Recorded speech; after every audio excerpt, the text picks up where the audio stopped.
നമസ്കാരം കൂട്ടുകാരെ. ഇന്ന് 3ാം ക്ലാസ്സിലെ മലയാളം പാഠപുസ്തകത്തിലെ 2ാം യൂണിറ്റ് പലഹാരപ്പൊതി. എല്ലാവർക്കും പലഹാരമൊക്കെ ഇഷ്ടമല്ലേ? ഇവിടെ ആദ്യം തന്നെ ഇടശ്ശേരിയുടെ ഒരു 4 വരി കവിതാ ഭാഗം കൊടുത്തിട്ടുണ്ട്. നമുക്കൊന്ന് കേട്ടാലോ? കാച്ചിയ മോരൊഴിച്ചൊപ്പി വടിച്ചിട്ടു കാക്കയെ പൂച്ചയെ പാട്ടുകൾ പാടിയിട്ടു മാനത്തമ്പിളി മാമനെ കാട്ടിയിട്ടു മാമു കൊടുക്കുന്നു നങ്ങേലി. അല്ലേ? നമ്മളൊക്കെ ചെറുതായിരിക്കുമ്പോൾ എങ്ങനെയാണ് നമുക്ക് മാമു തന്നിട്ടുണ്ടാവുക?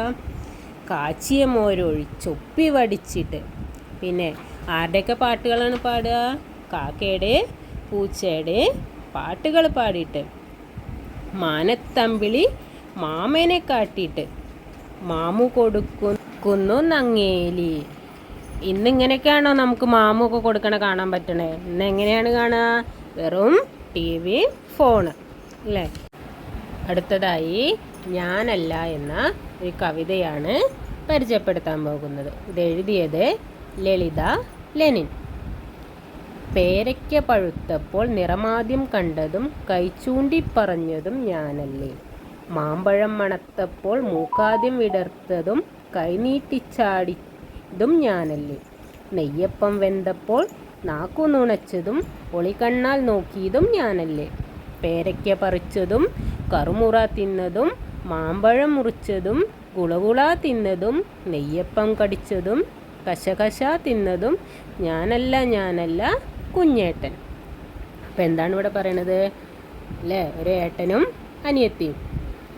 പേരയ്ക്ക പഴുത്തപ്പോഴും അതിന് നിറമാദ്യം കണ്ടിട്ട് ചൂണ്ടി പറഞ്ഞതാരാണ്?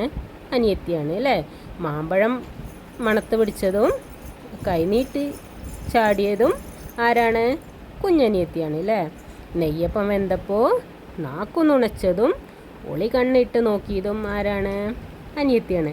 പക്ഷേ ഇതൊക്കെ പേരയ്ക്ക പറിച്ചു തിന്നതും അത് തിന്നതും മാമ്പഴം മുറിച്ച് തിന്നതും നെയ്യപ്പം കടിച്ചതും ഒക്കെ ആരാണ്? അനിയത്തിയല്ല. ആരാ കഴിച്ചത്? കുഞ്ഞേട്ടൻ അല്ലേ? അടുത്തത് എന്താ?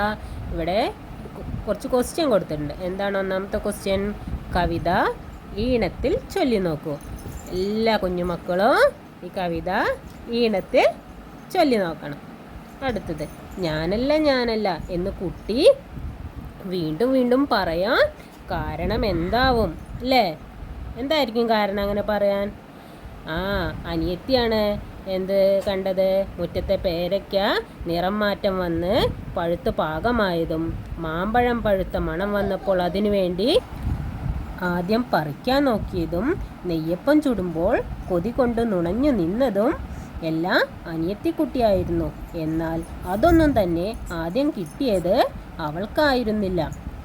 പേരയ്ക്കയും മാമ്പഴവും നെയ്യപ്പവുമെല്ലാം ആദ്യം തിന്നത് അവളുടെ ഏട്ടനായിരുന്നു.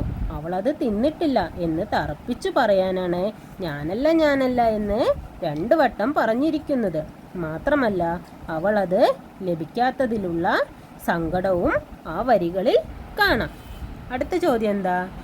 നിങ്ങൾക്ക് എപ്പോഴെങ്കിലും ഈ കവിതയിലെ ചേട്ടൻ്റെയോ അനുജത്തിയുടെയോ അവസ്ഥ ഉണ്ടായിട്ടുണ്ടോ എന്നാണ്. അല്ലേ? നമുക്കൊക്കെ ഉണ്ടാവില്ലേ? ചേട്ടനോ അനിയത്തിയും ഒക്കെ വീട്ടിലുണ്ടാവും.